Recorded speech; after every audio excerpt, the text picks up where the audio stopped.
देखा कौना दुल्हनी का दुल्हा दारू बाज रहल और जब दारू पी के आवे साँझ बेला की ना तो अपने दुल्हनिया के बड़ा औड़ी बौड़ी बड़ा उल्टा सीधा नमाज पढ़े बक्कर भैया। तो कैसे मास्टर? अरे कवन दारू दिहल से दारू बाजावा हो रजवा मोर पागलइले।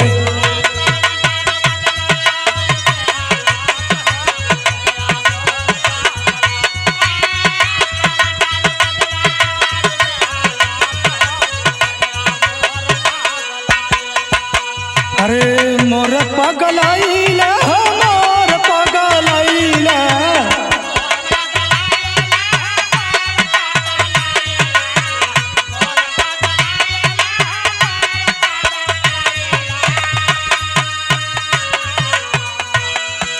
अरे त कवन दारू दिहले से दारू बाजावा हो रजवा मोर पागलइला।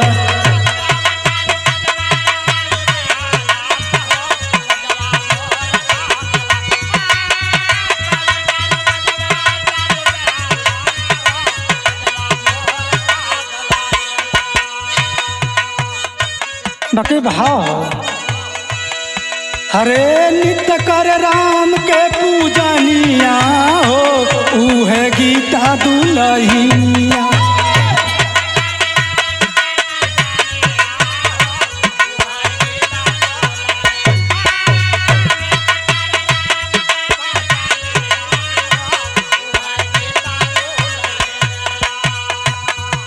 अरे एक दिन गोविंदा गईले घरवा में आई।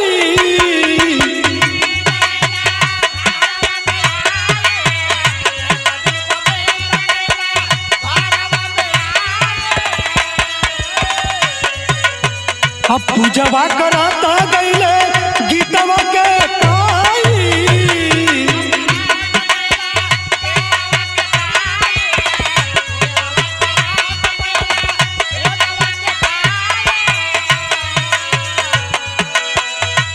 अरे क्रोधवा में भाईली बादानिया हो उहे गीता दुलहिनिया।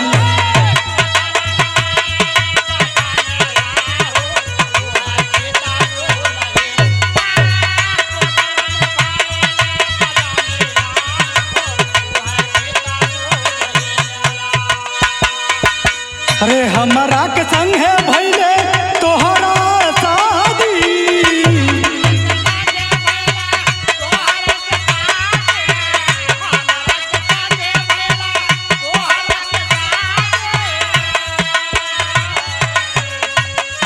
दूसरे के पूजावा का रेली हरम जादी।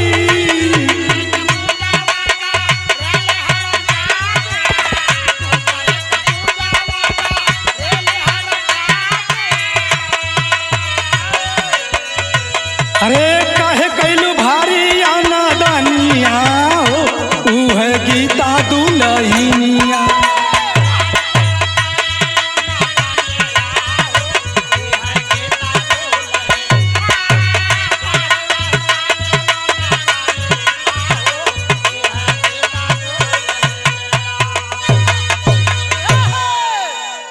भैया जब गीता दुल्हन बन के बाबू जनकपुरी से अयोध्या की पुरी गई है बाबू, तो वो गीता जैसे जैसे माता सीता जी के साथ में बाबू जनकपुरी में पूजन करती थी, भोलेनाथ और मर्यादा पुरुषोत्तम राम गौरी गणेश के जैसे जैसे सीता जी पूजन करती थी वैसे वैसे वो सहेली सीता जी के साथ में पूजन करती थी बाबू। और जब दुल्हन बन के गई है अपने घर बाबू तो बचपन की पुजेरी थी बाबू। अपने ससुराल में भी वहाँ भी पूजन बाबू वो करने लगी। और जब करने लगी बाबू तो गीता के स्वामी गोविंद बाबू एक दिन देखा सुबह सुबह देखा जब गीता की पूजा करते बाबू तो डांटने लगा, अरे गीता अरे ये क्या कर रही है? हे बाबू, तमाम तरह की बातें लगा बोलने बाबू। उसका स्वामी गोविंद डांटने लगा, बोला कि ये सब हमारे घर नहीं चलता है। कहे कि स्वामी हम तो बचपन की पुजेरी हैं, हमारा भक्ति मत भंग करिए। बोले कि ये हमारे घर ये सब नहीं चलता है, भक्ति भजन। बोले किसका भक्ति करती है? बोले भगवान राम, भोलेनाथ, गौरी गणेश, यही सब पूजन करती थी हम। बोले क्या हमारे घर के गौरी गणेश भगवान राम क्या पूजमान है क्या? क्या राम तुम्हारे कोनो रिश्तेदार हैं क्या? ए बाबू, तमाम बातें कहने लगे, डांटने लगे। और भैल का बिरहा के अंदर गीत बदल गई मास्टर।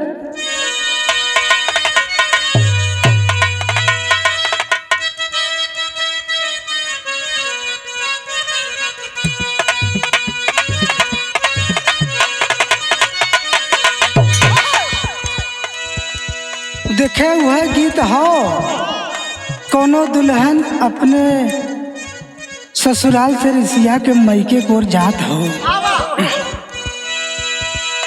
हरे ससुरे सरू सलबाती रियवा न हो, धैले नैहरे केरा।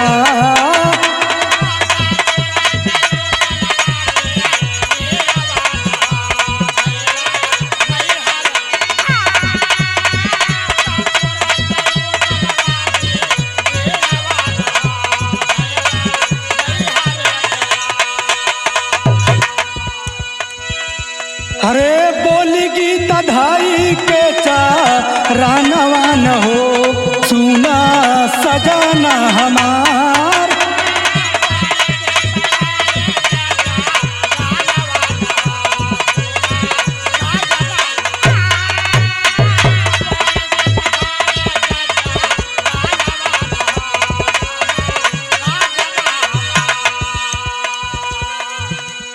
अरे बचपन में कैली जौने राम के पूजनावा,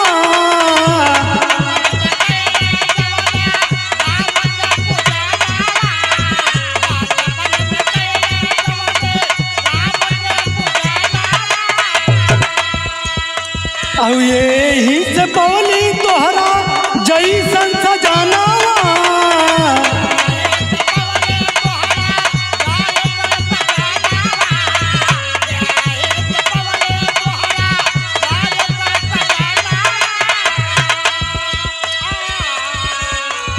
अरे मारा जानी हमा के में हानवा न हो, सुना सजाना हमार।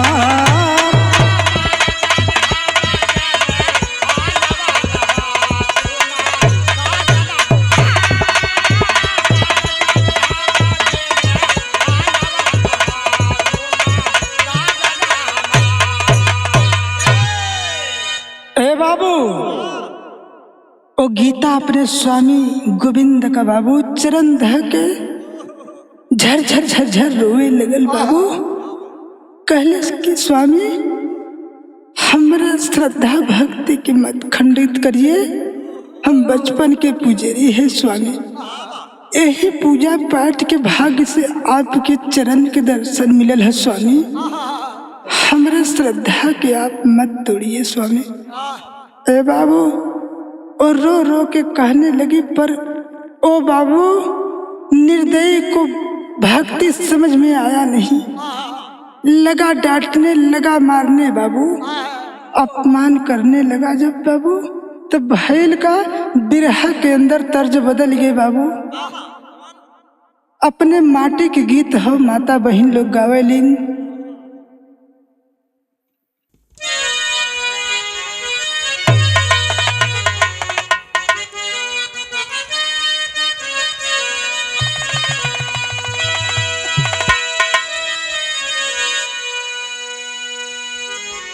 देखे गीतिया के माता बहन लोग अपने देहात में चाहे कहीं भी सजावेलिन जनिस में ना, तो मालूम देला कि कोई अमृत बरस रहा है बाबू। जहाँ मनइये रहत न अगल बगल में रतिया के मौसम में ना, वहीं से कान उपार के खटिया पर से बड़ा जानल कि सुने लेन, उन्हें मालूम दिला कि क्या बात है।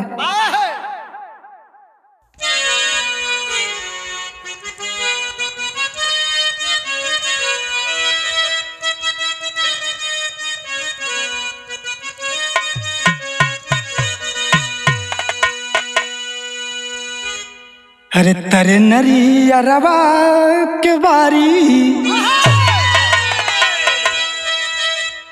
हरे तरे नरी अरवा के बारी, ऊपर श्याम गेना, ऊपर श्याम गेना लगाई दा।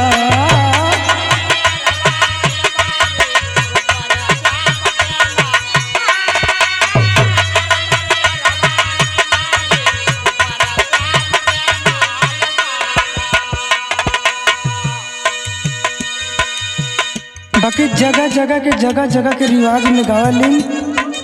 यार हमरे आजमगढ़ के तरफ चल जात का गवलिन। अरे गहुआ के बाल लई गए सुगना,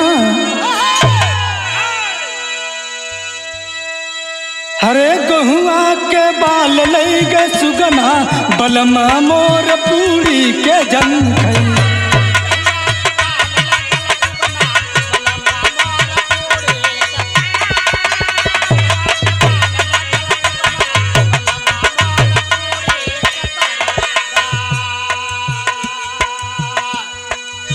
बाकी हमरे है इधर चल जा बिहार के तरफ तक आ गए।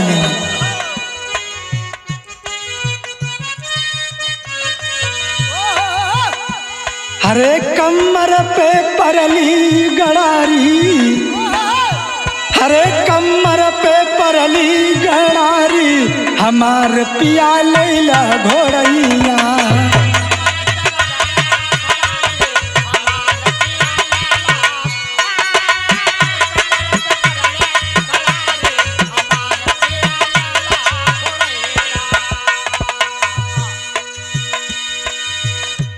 के भाव अरे बतिया के हमसे बनावा, अरे बतिया न हमसे बनावा, साथे चल कपड़ा धोवावा।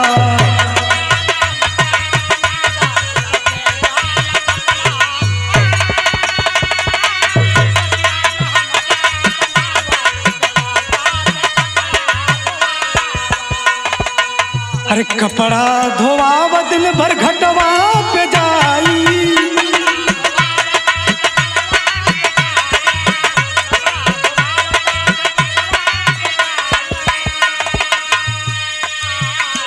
और राम जी तुहार वही मौका के पाई। राम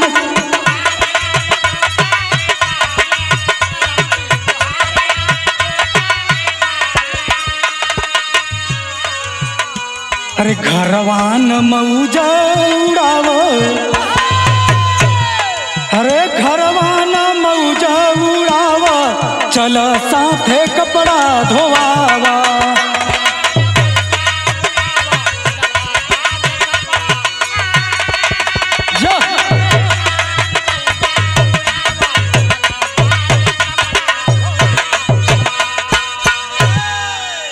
ए बाबू, जब गीता अपने स्वामी के समझावे लगी तो स्वामी मनले ना गोविंद बाबू, कहे बात मत बनावा,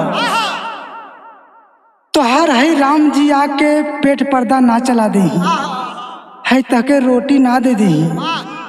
ये बात हमें मत सुनाओ, बात हमें मत बताओ, और फौरन चल के घाट पे कपड़ा धो। और ए बाबू, गीता को झिझकार करके बाबू दरवाजे के बाहर कर देते हैं। और जब बाहर कर देते हैं बाबू, तो लादी वो गधे के बाबू निकाल के और गधे पे लादी लाद के बाबू और तैयारी बनावत है। तो भैल का मास्टर तेरी लग गई।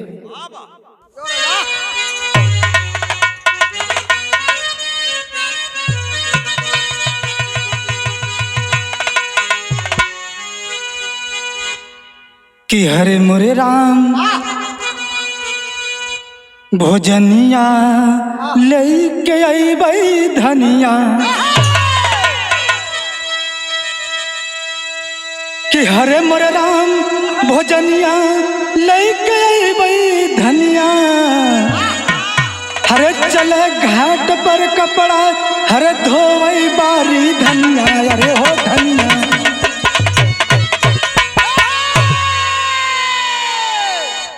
हे बाबू घाट की तरफ जब तैयारी बनावत हैं बाबू तो भैल का छंद लगा।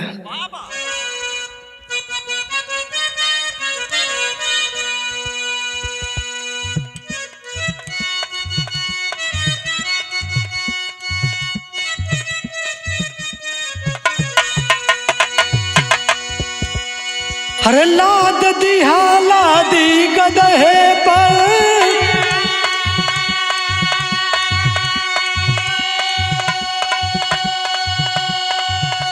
हरे मोटरी हाथ थमाए है,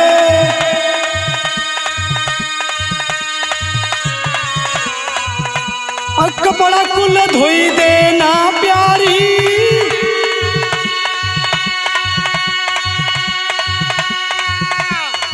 गीता को समझाए है,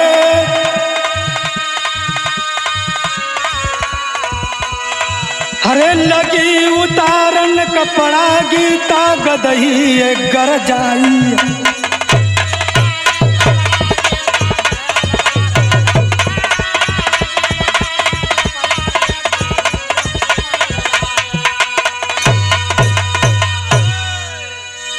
ए बाबू लादे लाद के बाबू गधे पर और गोविंद रास्ता धरा दिया कि यही रास्ता नदी के तीरे जाए, और गधे पे लादी लाद के और चलो घाट पे कपड़ा धो, हम दोपहर में भोजन लेके 12-1 बजे आई। ए बाबू गीता अपना गधे पे लादी लाद के बाबू और नदी के तीरे चल दिए बाबू, और जब चल दिए बाबू तो भैल का बिरहा के अंदर गीत बदल जाए। तर जो है हो राजा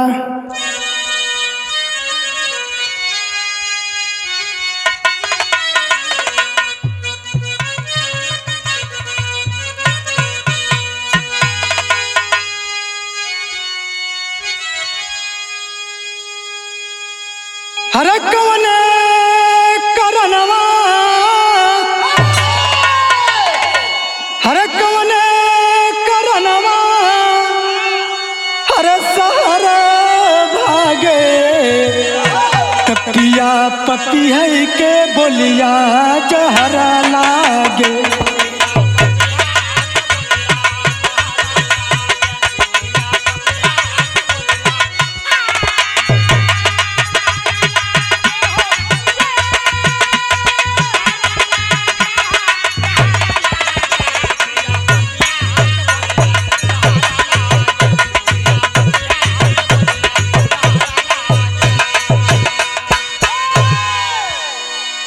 के भावा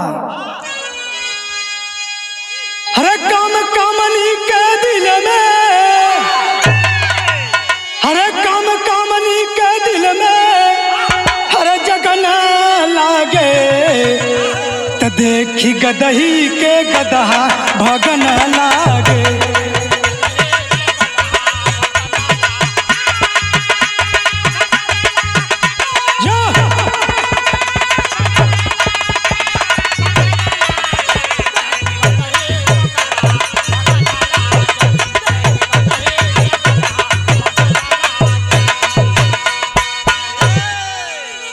अरे आगे आगे गदहा पीछे गीता गुजरिया, और कपड़ा धोवई में भइल बाया बेरिया,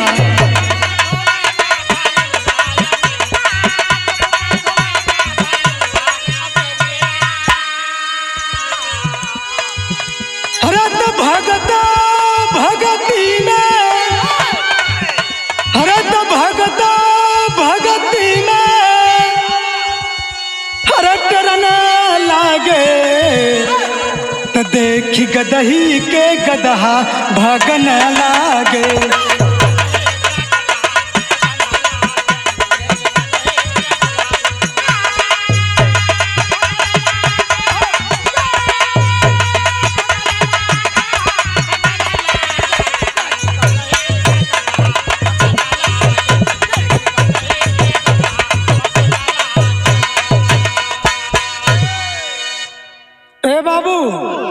जब गीता नदी पे जुट गई है बाबू, तो अपना मोटरी उतार के और नदी के घाट पे ध के बाबू और गदहा के सोचलेस की छोड़ दी।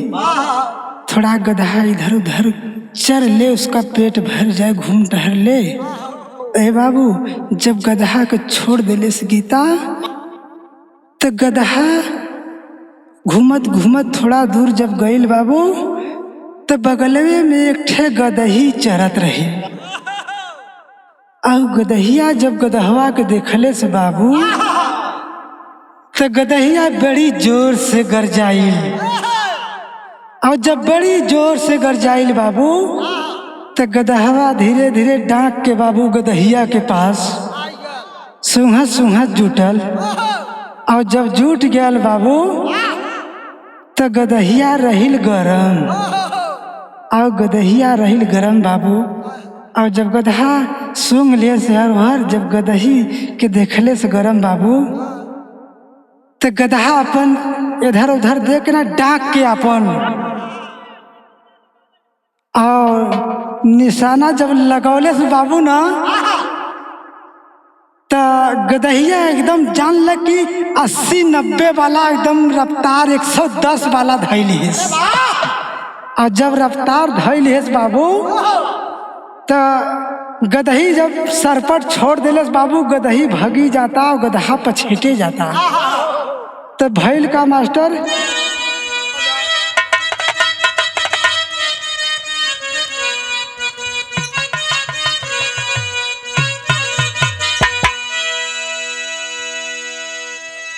हरे हमरे बलमुआ के पातर कमर पलटनिये में जा, ये नाही देव पलटनिये में।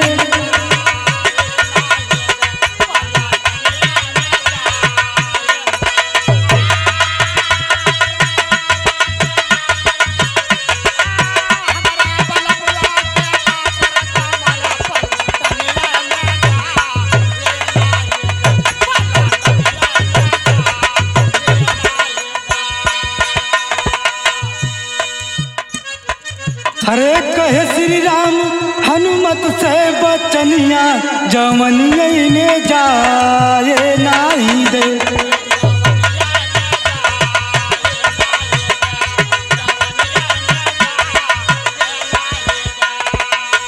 अरे हमरे सहारे हो भक्त के नवरिया, हमरे सहारे हो भक्त के नवरिया, हम पनिया गावा वे नाही देव हम पनिया।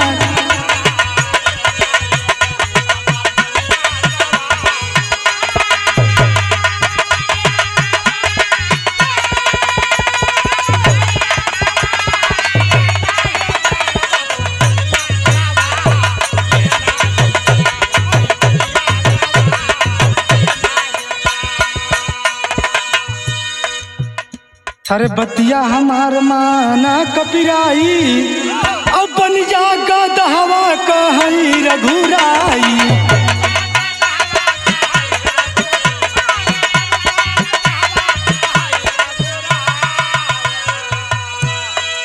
अरे हमहू धोबिनिया, अरे हमहू धोबिनिया, हर घटवा पे बनबई दुल्हनिया, जवनिये में जाए नाही देवो।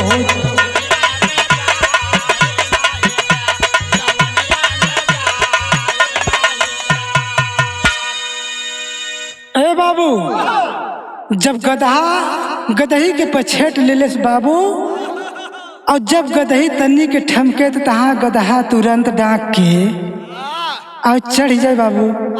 अब गदही के रुके के मौका नहीं मिलता। जान ल कि 110 का कांटा एकदम पार करता, एकदम सरपट छोड़े बाबू। बाकी गदहा कहाँ के बाद हो एकदम टावर फुल मौसम में एकदम पहटे हो बाबू।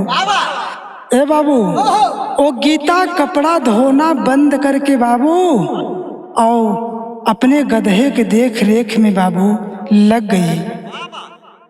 सोचले कि आज हम इधर अगर गधा छोड़ देती, अगर गधा हेरा जाई तब वो मार खा, और यहर अगर कपड़ा ना धोआई तबो मार खा।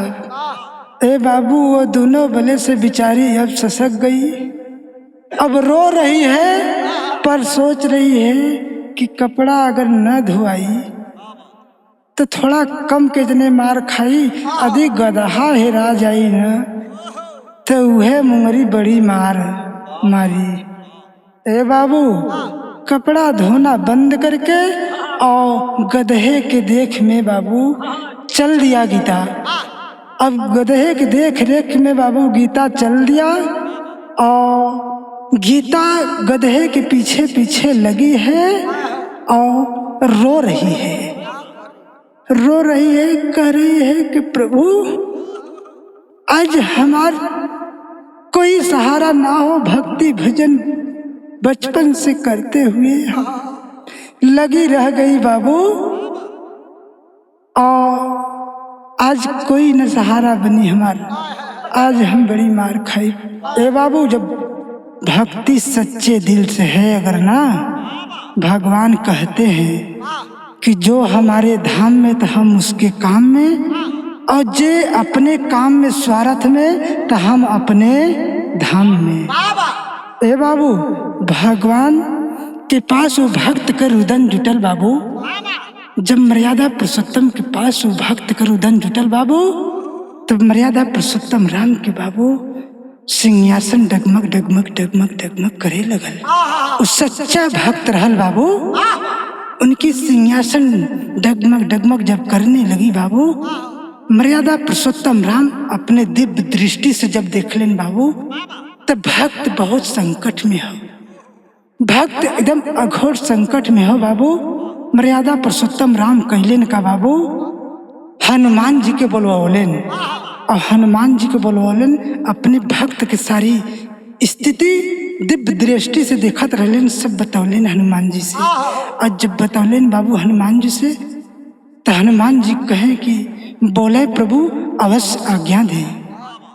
कहे आज्ञा ना कपिवर, हम भी साथ में चलेंगे वो भक्त के उबारने बाबू। ए बाबू मर्यादा पुरुषोत्तम राम और हनुमान जी वो भक्त के उबारे बदे बाबू और चल दिलन वही नदी घाट पे। भैल का मास्टर पहपट में कहना हो,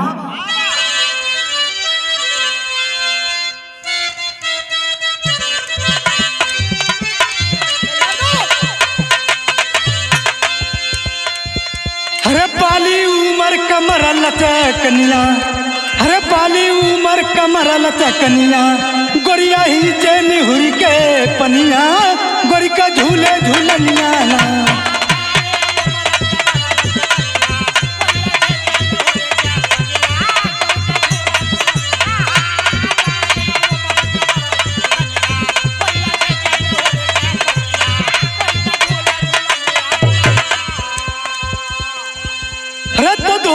घाट पे कपड़ा धोवे बन जना नवा हो सजनवा, अले लड़के भोजनवा ना।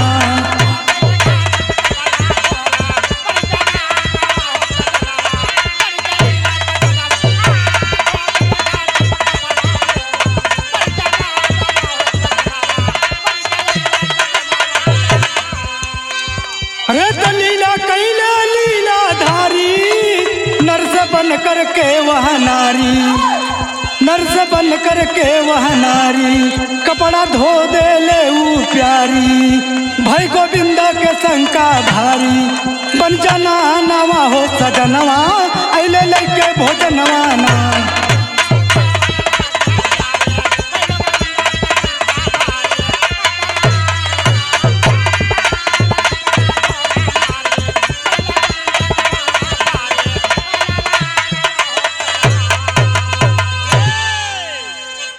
बाबू ठीक 1 बजे बाबू दोपहर में ओ गोविंद भोजन लेकर के चल दिया घर से। और जब चल दिया बाबू तो वो धीरे धीरे 1:30 बजे ले नदी के घाट पे एकदम आके खड़ा हो गया।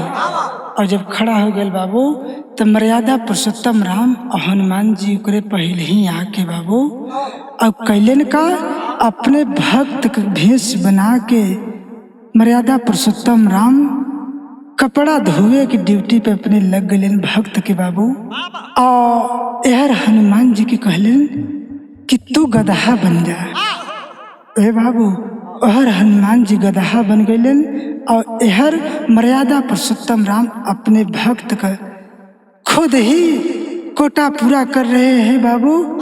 अपने हाथ से वो बाबू कपड़ा धो रहे हैं और तब तक बाबू वो धोबी आ गया घाट पे और तब तक भरेठवा आ गया। और जब आ गया भरेठवा तो कहलेस कि आओ गीता पहपट में कहना हो मास्टर।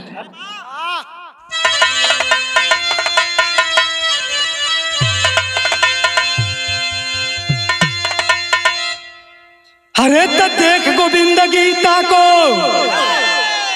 अरे तो देख गोविंद गीता को, अरे भारी नया नवा मनवा माने ना आवा प्यारी कैला तू भोजनवा मनवा माने।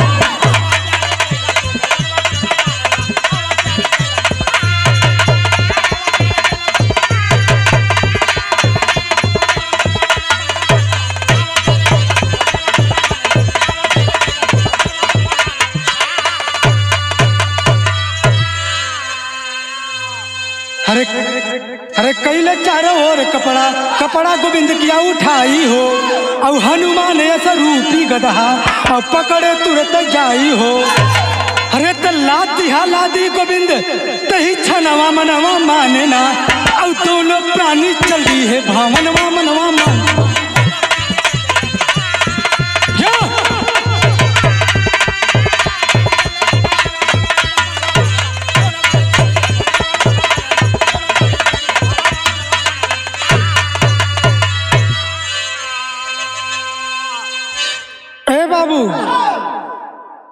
ओ गोविंद गीता को अपना पेड़ के छांव बैठ करके बुला रहे हैं। ए गीता आओ भोजन कर ल, अब टाइम विलम्ब होत हो। ए बाबू जब गोविंद गीता के बुलौलेस उत गीता रहे तब तक वो तो तीनों लोग के त्रिलोक की वो लीला कर रहा है। ए बाबू तो गीता रहे तब न उतर रहलन भगवान कहलन कि हम घाट पे भोजन ना करीला। गीता के पूरे भेष में है उका जान रहा है कि गीता है कि भगवान है। ए बाबू वो बोल रहे हैं कि हम घाट पे भोजन ना करीला, हम घरे चलीला तभी भोजन करीला। इसलिए भगवान कहलन कि ई साला हमार कभू झूठहू का नामो ना लेला, अगरबत्ती जलावे की कहे बाबू। ए बाबू यही से भगवान उसके हाथ के भोजन इनकार कर दिए।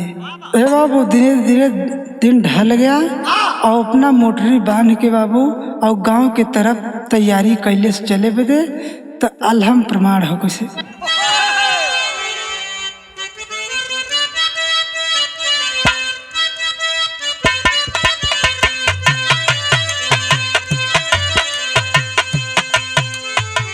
अरे भक्त के करनवा राम बन गए जननवा भैया,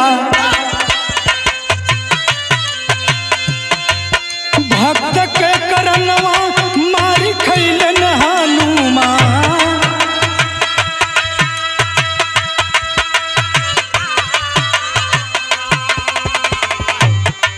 आगे आगे गदहा पीछे गोविंद जवनवा भैया,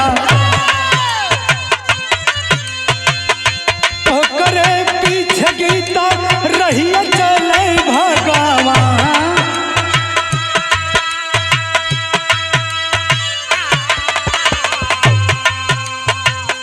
रहिया चलत की जब भैली अबेरिया भैया,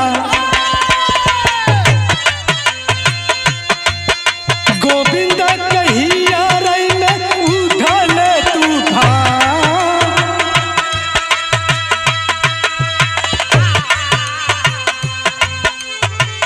गलवा गुलाबी जाना मारे ले कजरवा भैया,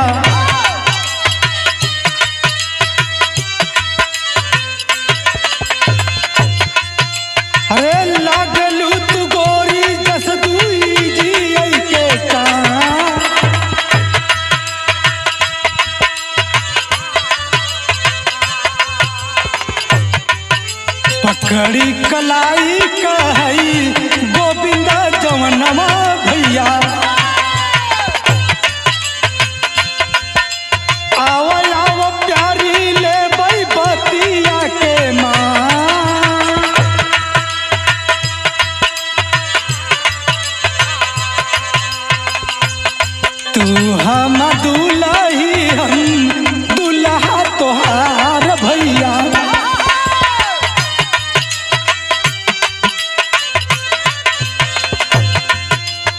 धीरज धर राती में होई नीला,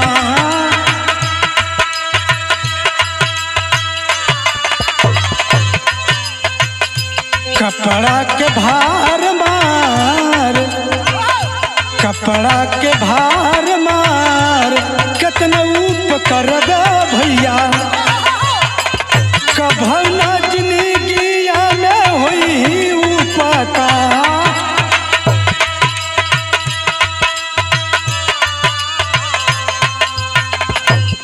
तब तक गोविंद आई गईले भवनवा भैया। अरे खूटा में बधाई गईलन वीरा हनुमान।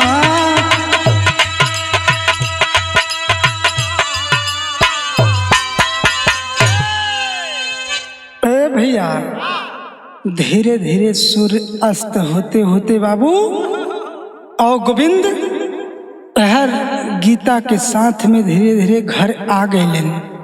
और जब घरे आ गए बाबू अपन मोटरी उतार के गधे पर से और ले जाके दलानी में रख के और अपन सजावे लगलन कि कौन माड़ी चढ़ावे के हो, कौन प्रेस मारे के हो, कौन का करे के हो बाबू। अपन दलानी में सजावत हैं और तब तक भैल का मास्टर खड़ी कर दे।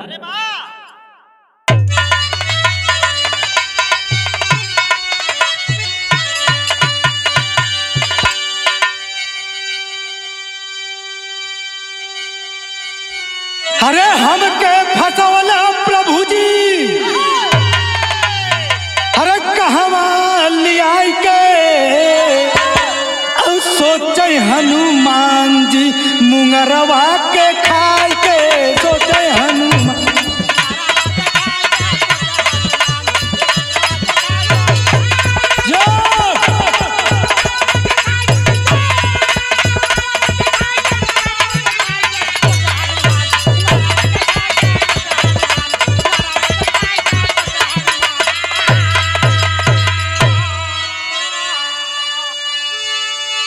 अरे तब तक हवर गदहा लेके गीता गईली आई और बाधल एक गदहा देखी गीता घबराई।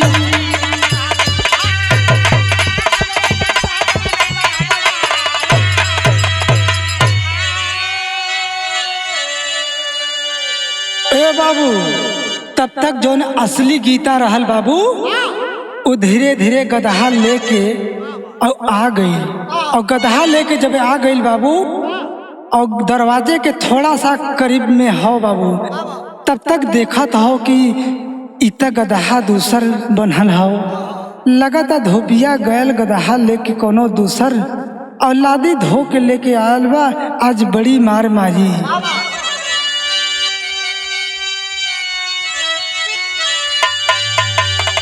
अरे हमके फसवला प्रभु जी, अरे कहवा लिया के और सोचे हनुमान जी मुंगरवा के खाए के।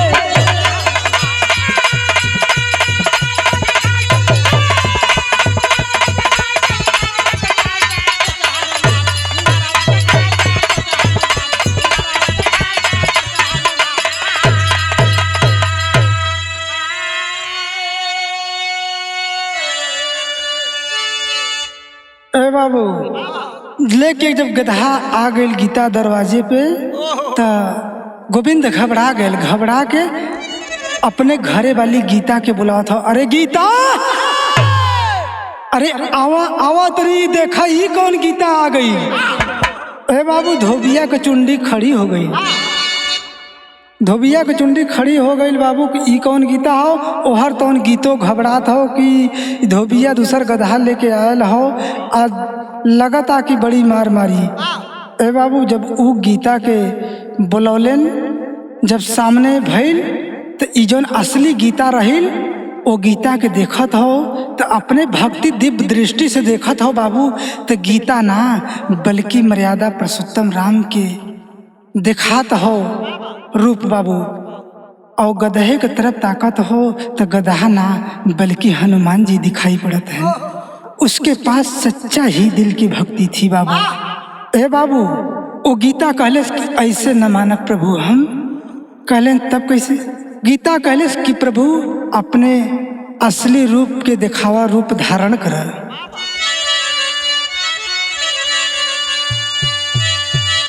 अरे आओ गीता देखा तनी बहरवा तू आई के, और सोचे हनुमान जी मुंगरवा के खाई के।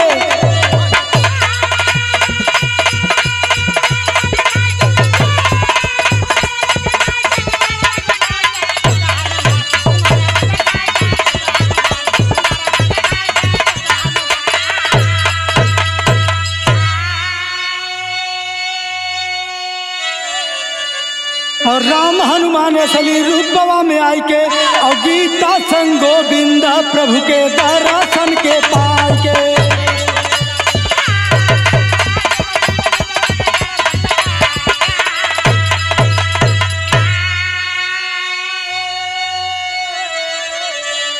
हरे तदुन हुई ने चरनिया, हर हर सा के सिरावा, तो सोच हनुमान जी मुंगरवा के खाई के।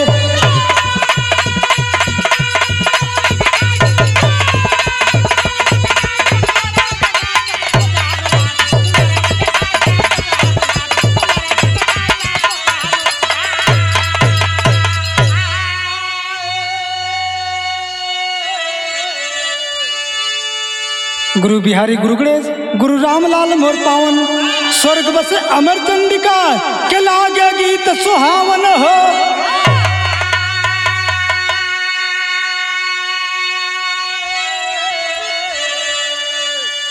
भोजनिया लेके औबई धनिया, भोजनिया लेके औबई धनिया, श्यामो कभी कबाउर ऐसन बाली खनिया। भोजन